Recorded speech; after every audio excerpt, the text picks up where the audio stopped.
do we have to play the deck we're dealt? Are we stuck with the cards in front of us, or can we bluff our way through to win the game? What is the game? The game of life. We're at the table, we're playing. How long do we get to stay, and what do we take away in terms of winnings? Yeah, I think having played cards with friends and seeing how the cards get played out, quite often you're kind of going, God, if I leave this to chance, I'm not going to achieve anything. And that's where you then start to come up with strategies of how you can actually win. And I've won certain rounds, not necessarily won the complete game, but I've run certain rounds. Now, then you're going, there's two things there now. We've got counting the deck and taking chances. Yeah. You're going, taking chances is, look, you've got to keep the 1 and the 4, and hopefully the universe or the deck will deal you the cards you need.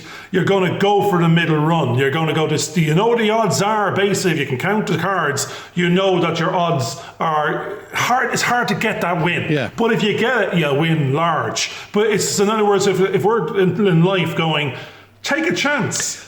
Play with the cards you're dealt. I think, that try and fill a better hand. Yeah, and the key thing was to experiment, to try things out and see what would happen.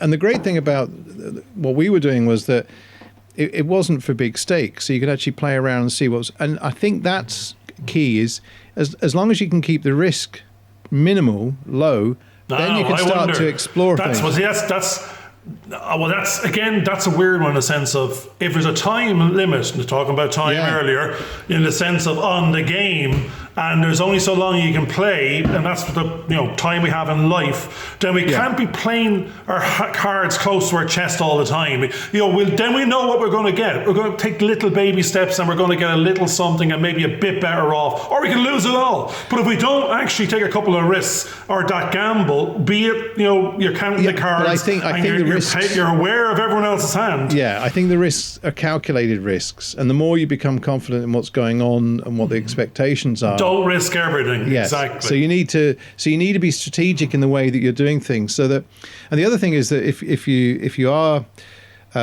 do end up losing, then it seemed to be important in that game not to demonstrate that how much that hit seems to have affected you. Now, and that becomes very important as well. We're playing multiple games.